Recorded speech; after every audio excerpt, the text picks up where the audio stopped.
course. And so our format today for this webinar, dealing with waste and market development, two of our 2018 indicators, will be a brief presentation by me, about 5 minutes, and then a discussion from the membership, and discussion about any concerns or ideas moving forward. As we all know, we have been working through the 2017 and 2018 indicators, our 2016, 17, and now 18 indicators: waste, metric development, rural economies, product safety, market development, product safety, and quality as our 2018 indicators. And waste and market development are the subject of today's dialogue. We've had a significant amount of input and webinars, as well as an in-place workshop in Chicago.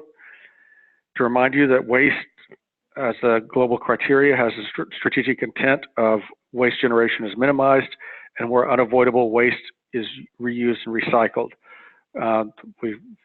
From early discussions, we have examples of performance indicators, and the question is, what performance indicator do the members currently measure that addresses the strategic intent for waste global criteria? We had that discussion as part of our survey, and then we had, through a workshop, we developed a two-stage reporting strategy for the global criteria waste.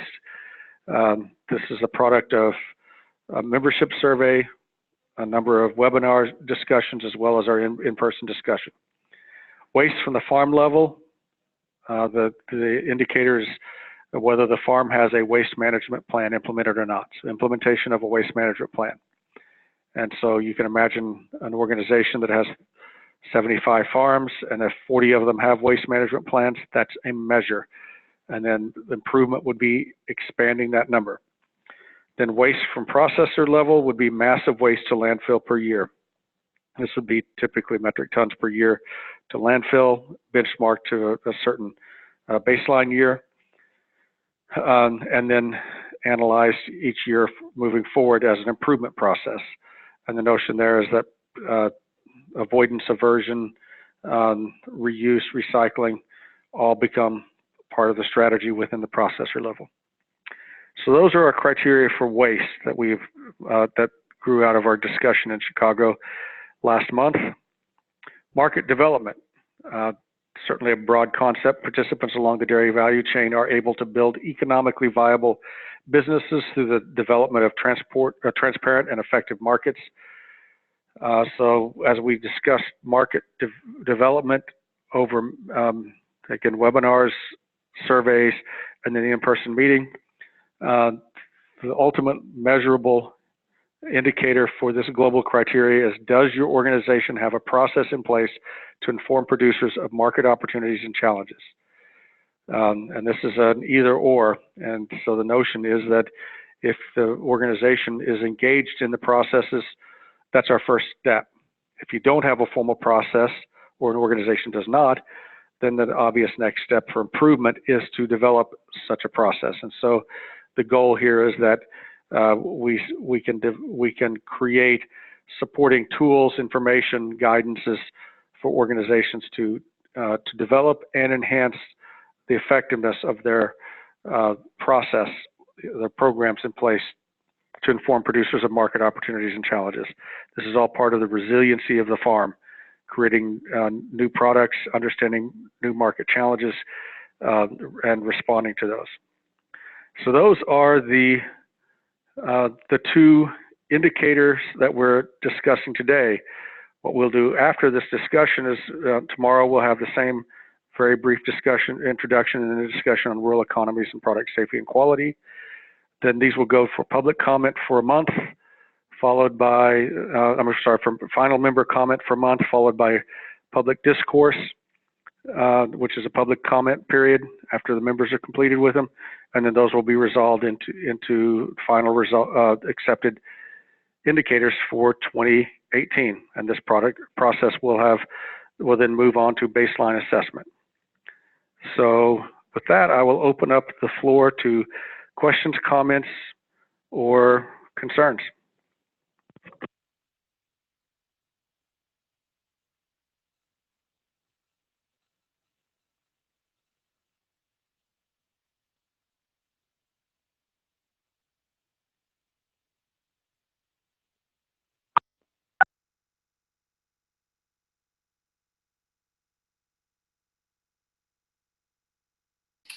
Hi Marty, Brian here. You know, I struggle with pregnant pauses on calls, so I've always got to say something. I'm terrible. I suppose the challenge, I mean, these seem fine to me. The challenge will be how we measure it, isn't it? How do we, what's the reporting guideline going to look like? We had good discussion in Chicago that got us to this point, and it's not for this call, but they make absolute sense so long as we can get a measurable output from it that we can aggregate. Yeah, hey Brian, this is Joe. I agree with you. All of the metrics are high level enough to empower regional approaches. They're intuitive as key tenets of sustainable production. The challenge, and I think this can be an ongoing discussion should we go forward with these, is how the heck you aggregate some of these, which are so, contextually and regionally specific, that, telling that story at a national level, or at least in the US market, might prove difficult. I mean, product safety is not one of them, but if you look at, waste generation, there's various opportunities for reuse and recycling depending on where you live. If you look at rural economies, there's an unlimited number of ways you can contribute to those, and it's based on the needs of your local community. So, how we pull all that up at a national level and report to DSF is going to be a challenge. No, I appreciate that. Marty, do you have a slide that's got the proposed, these are the strategic intents you're showing now. Have you got one that? Oh, that really threw me off. That worried you, did it, Joe? So that's the waste one. So what we're looking at measuring, Joe, is there's a waste management plan at the farm, and at processing level, massive waste landfill per year. So I'm sure that shouldn't be too difficult in developed markets, let's say. Yeah, that's okay. I mean, I'm sorry, I actually got called out of the office for a second, which is probably when you showed these.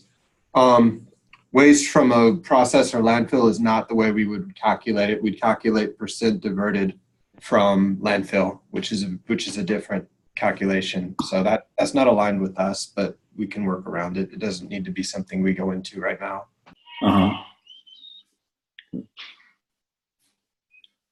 Yeah, Marty, this is Karen Clark. Thank you for this presentation. I think it was a good meeting in Chicago.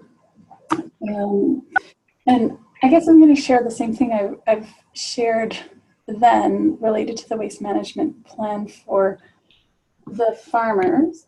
I can live with that, I think. And I guess, yeah, as Brian said, it kind of comes down to the guidelines that are prepared later on for what that looks like. My concern with it, though, and it's that we would have trouble aligning with it. For us, it would be more, is there a program in place, or are there resources in place that farmers can participate in waste reduction? And then what's the level of participation? That would probably be easier for us. But if a waste management plan can work within that, then we can live with that.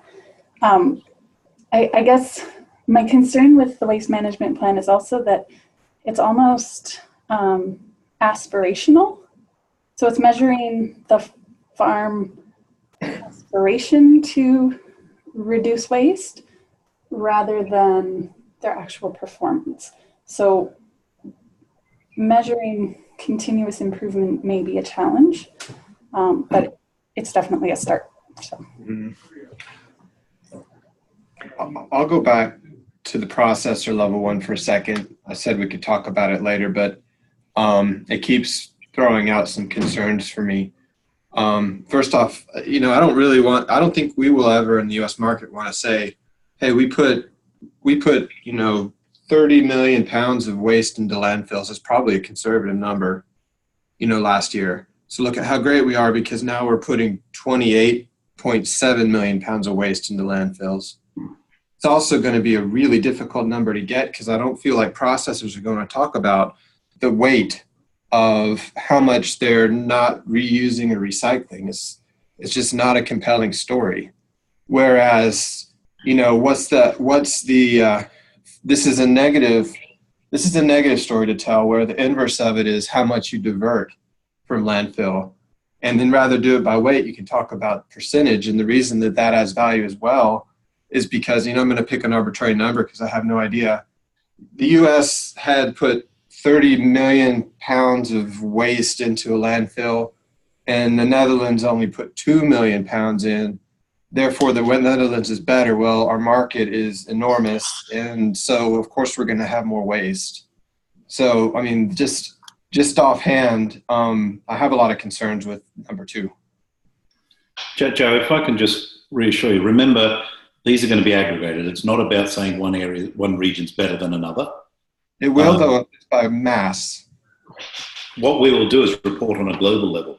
We're not saying this country's done this and that country's done that. It's about, on this indicator, and this is our thermometer, remember Donald's scenario, but it's how are we going? Are we globally, as dairy, is the amount of waste to landfill per year going in the right direction? Is it reducing? And that's where the level of reporting we will do.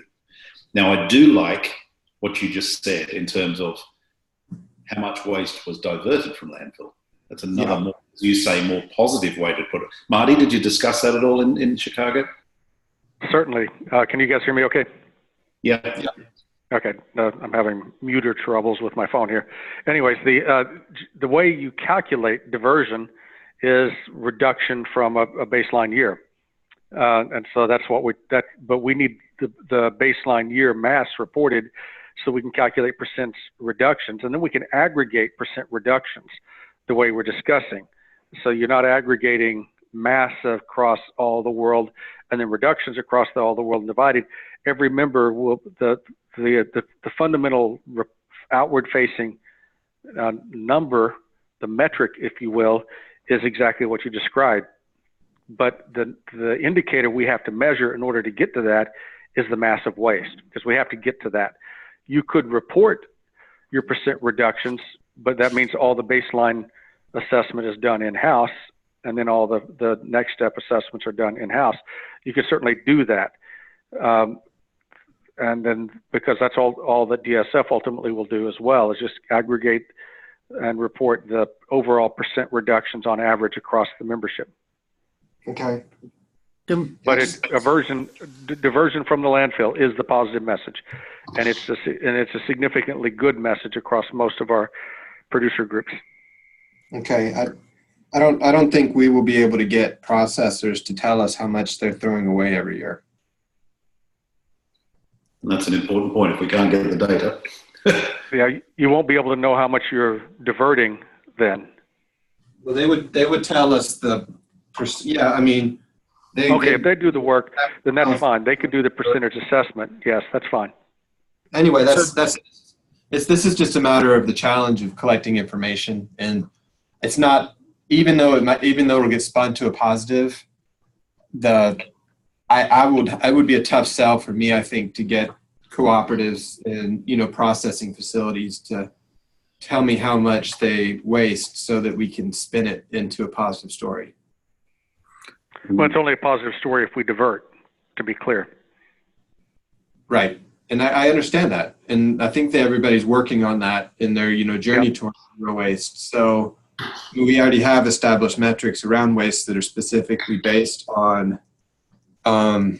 percentage of total waste diverted from landfill or incineration without recapturing energy. So that's the way we track that here in the US market. But what we would expect if we wanted to aggregate that would be, I see what you're saying, Marty. You have to have the volume to make any sense out of the diversion rate. Just going on from that, Joe, Marty, because I wasn't in that discussion in Chicago, I'm sorry if you've been over this, but if you look at the farm one, it's about implementation of a management plan. Why have we gone to something more specific like numbers for the process? Is it because the data is available, we felt we could get it? Or, you know, why aren't we asking processors, do you have a plan to divert waste from landfill? Why are we more specific at the processor level? I love having numbers, of course, but I'm just wondering why we've gone to this level of detail on the processor level? And maybe you had that discussion. This is Marty. We did, and the discussion really was about the tone that you just described, that the fact that it's something we can and often do measure because it's something we often pay for and therefore have bills of lading for, tipping fees, and therefore, waste management fees, and therefore the collection, aggregation, and analysis of the data would be accessible and relatively easy to get to. And to Joe's point, this doesn't have to be perfect. Don't make the perfect the enemy of the good. If a dairy producer or a co-op only, or a processor, I'm sorry, only wants to share, they've got their own program and they've got a strategy for zero waste by 2025 or something, and they've got 30% reduction since some baseline year, then that's a reportable number, and that's adequate. The challenge we have is globally we're all over the board in the spectrum of these. So where do we have to be adaptable enough to accept numbers where we can get them the way we can get them, and then we have to be able to make cumulative sense out of those numbers. So I don't think this is an intractable challenge. It's going to be imperfect, like every one of our indicators will be, but it's an imperfect something, which is so much better than the perfect nothing we currently have. So it's Craig here. I was just wondering, maybe we can then just, in the sort of guidance document for the indicator, I mean, maybe you can put some, some text around that, around the fact that, there's the option to sort of provide, if you've already got your own program, those sort of numbers. And the other thing I was wondering is, I mean, I guess when you're looking at overall mass of waste, doesn't it then become important, which makes it more complicated, sort of what sort of production or that facility's doing? But if you know what I mean, like obviously a larger facility is going to have a much larger volume, but the percentage reduction might be actually greater.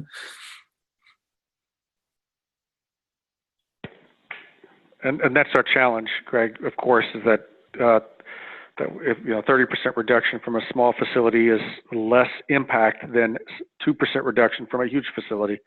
But and that's why ideally we would just have the mass, and we just aggregate the mass for a particular region, and then we'd look at regional reporting and just put them all together, and then look at mass improvement by region, and that gives us but again, that's an aspiration, and it may not be possible for the reasons that Joe indicated. And I don't have a particular bias against asking the question, does your processor have a waste reduction strategy? Because what we may find is, here's the thing, if we find that 100% of our producers do, then it's time to ramp up, it's time to turn up the heat on the indicator. Then we're not asking a hard enough question. But if we find that 30% of our processors, only 30% have a strategy, well, now we have work to do, and we know where that work is. So I think that's perfectly okay to ask the broad question first. Okay. I'm generally not one to get prescriptive, Marty, but I think even before you have a waste reduction strategy, you need to measure your waste streams. Oh, I couldn't agree more. You got to know what you're managing. You measure your waste streams and have a strategy in place to reduce waste, something like that. Right, and so what you're doing is you're getting a little bit more detailed in what it means to have a waste management plan, waste reduction management plan. And what we've done with other organizations like the Roundtable for Sustainable Beef is we put those details in the implementation strategy or implementation supporting documents that provide this sort of the essential elements of a waste management plan. And that gives more definition to the thing. So when people say they have it, it means something more than just they wrote down waste management plan and put it in their desk drawer. And I say that not just facetiously. The fact is, many of our plans are kind of at that level around the world on everything. So having an actual implementation of a thing you're doing to try to make things better, I think getting the details comes next. We're not going to get the details first. So I'd be careful about putting those as we've gotten pushback on every time we tried with these indicators appropriately from our global members, with predefining what the thing is until we've actually assessed what it should be. But I mean, it's self-evident. You can't have a waste management plan if you don't measure your waste.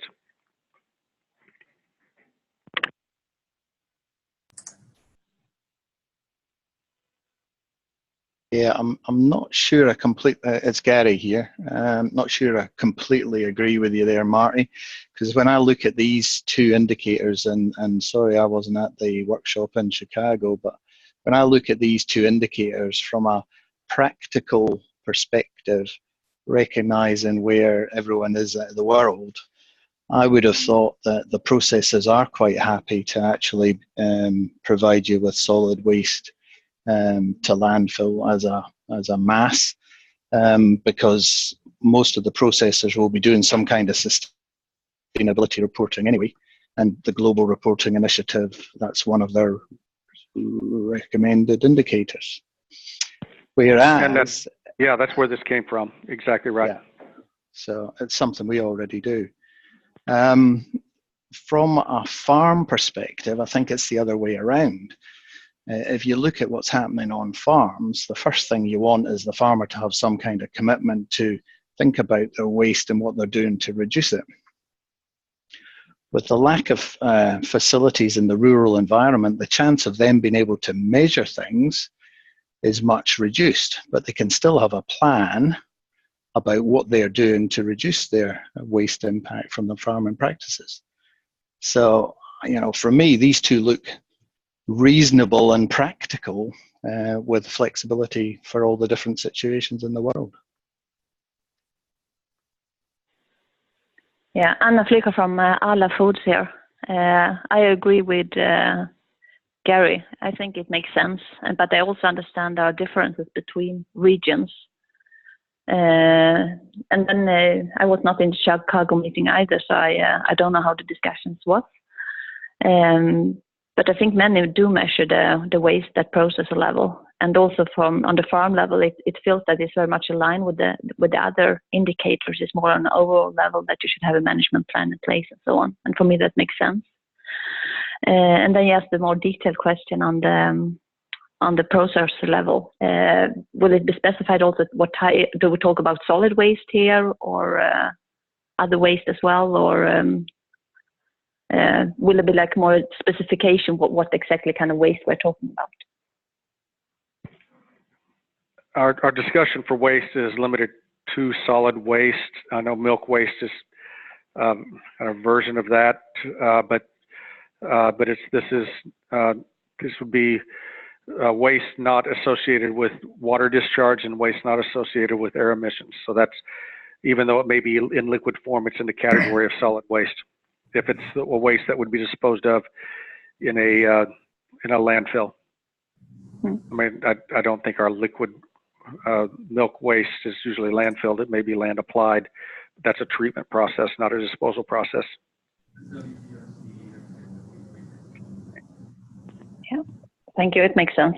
And then another question also, like if you rebuild your facility or your site, like have a building or construction, that waste, is that also, or is it more like business as usual, or is it all activities related with the site? It's just because it's something we've been discussing when we're reporting. Yeah. Oh, you're absolutely correct. And the general global reporting criteria for almost every sustainability program includes construction waste, construction waste management. So we can't be silent on the issue.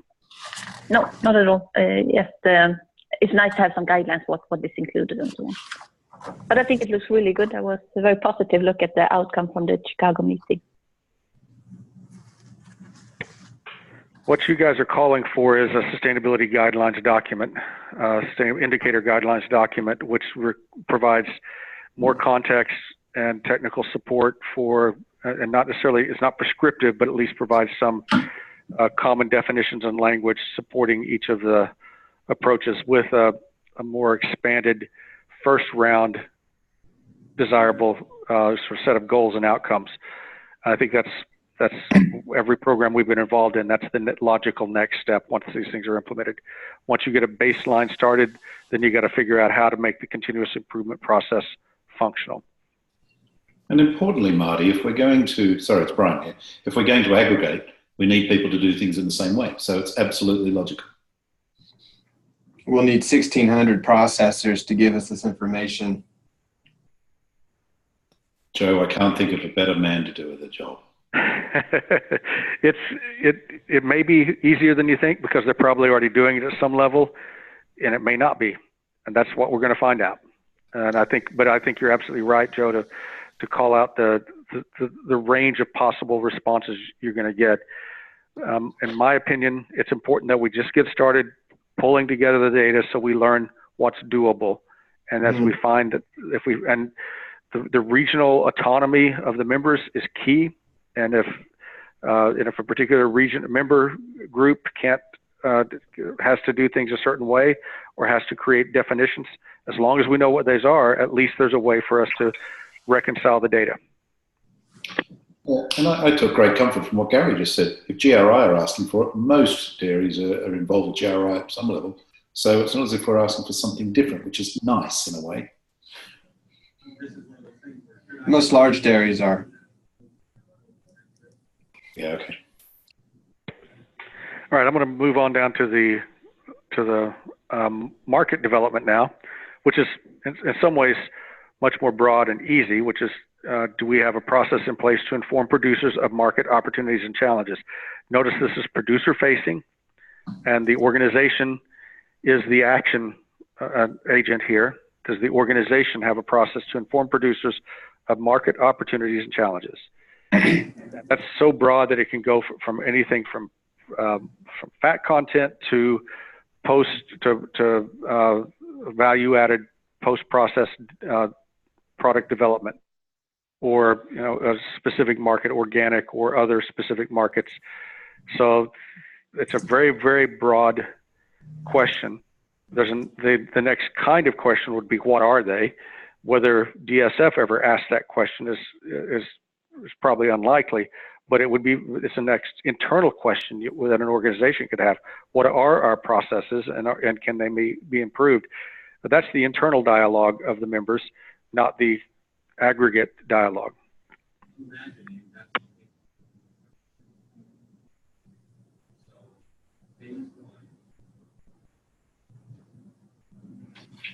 So Marty, Brian here again. So if I look at this one, my response is yes.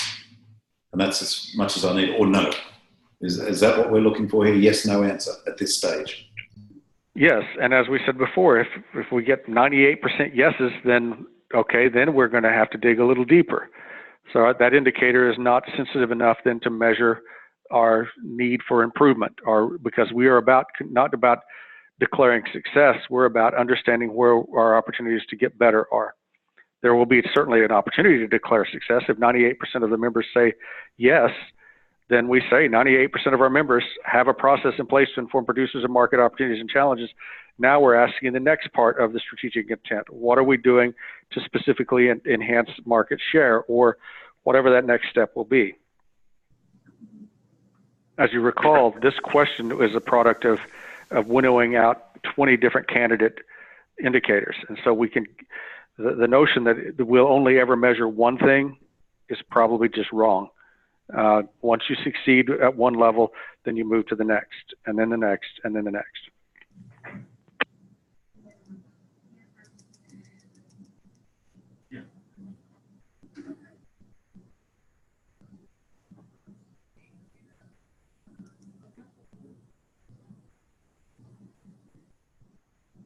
I like metrics that are at the core of what my organization does. So this works very well for me because that's the Innovation Center's role to a large degree. Yeah, we thought you might like this one. But how long has the Dairy Innovation Center been around? What, 10 years? Yeah, a decade. How long has how long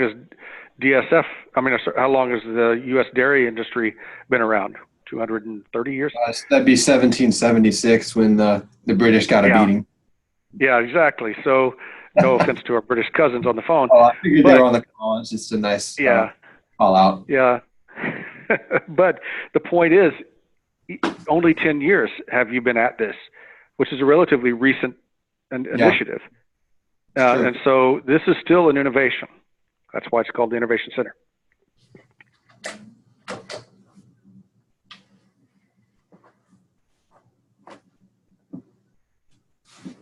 Hi there, it's Gary here. I mean, we've had a lot of discussion about this one. It's quite a tricky one.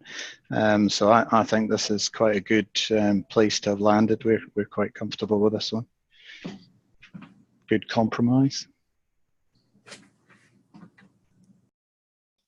Thanks, Gary. My next question was, what about the organisations? What about the dairy companies as opposed to the innovation type centre type organisation? And you've just answered my question, so thank you. That's good.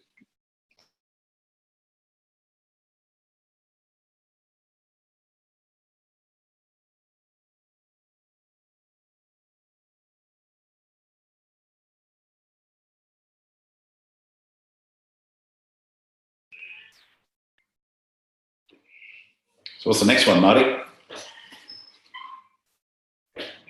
That's all we have for today. The other two are up tomorrow. So we should keep going. Yeah, no, it is. And it's, you know, we kind of expected these to be relatively brief reviews because we've been at this dialogue for 6 months. And we have talked around these issues pretty thoroughly. This is what we wanted to do. So I think that they have matured into a very effective first iteration indicators. We're ready to roll them out. As you see, our next step now is we'll have another public comment period another member comment period, just to make sure everyone has a chance. There's no sense that the members didn't have a chance to express their concerns or insights. And the insights are as important as concerns because of how we go about implementing. And then we go to public discourse in July, and then we finish up the final report by October 31st. We will have all of the 2018 indicators, and therefore all 11 indicators for the global criteria approved by the next board meeting, or ready to approve. That's our long view. Music. Charlie or Marty, is it worth having just going back to the 2017, before we finish the webinar, talking about the baseline development for the 2017 indicators? The baseline reports for members will go out today at it'll be at the front page of the www.dsfglobalcriteria.org website. Charlie and I talked about that a little bit earlier. So when you go to the website, instead of seeing 2018 indicators as the splash page, you will see 2017 indicator reports as the splash page. And that's where, so that will be the opening page. We'll have the 2018 indicators still as a link, but the splash page will be the reporting. So this is an online reporting vehicle for all members to report on the 2017 indicators as we agreed and approved them when we were in Belfast. So this is about generating the baseline against which we will report the delta going forward in subsequent years. That is correct. And we're using 2017 as our baseline year where appropriate. Again, it's not a perfect indicator. Some people will only have data for, say, 2015. And if that's the case, that's fine. We just need to know so that we can compare. And the important thing to remember is you only need to provide data for a baseline if you have identified that criteria as a priority through your materiality process. You don't because have to... DSF is not dictating priorities. DSF is only offering vehicles for reporting. Cool. Thank you. Any other questions, comments? Marty, I mean, this would be an open and transparent conversation. So anybody that wants to hear about it is welcome to stay. But once this webinar wraps up, I'd love to have just a couple more minutes with you to think about how the process or metric could work in an industry like the U.S. market. So if I could have more minutes of your time, I don't want to waste everybody's on it. Why don't we do this then? Why don't we conclude this formal part of the webinar now, and I'll give one more round for anyone to comment on the webinar, and then we'll transition with this call. We'll keep the call open. We're good for another 20 minutes, I think, with the scheduled webinar, and then we can explore this right now. So any other comments about this particular webinar and these two indicators? No, it's good. Thank you, mate. Just one comment would be to, if you're going to do that, Charlie, stop the recording as soon as this finishes. Yeah, we'll do, right. No problem. All right, and if those of you who are online are welcome to stay for the conversation. Joe's invited you to do so, probably provide insights. But if otherwise, hopefully we will see you again tomorrow, same bat time, same bat channel. All right, Joe, what's your question? Thank you, Marty. Yeah, I figured let's be efficient here, right?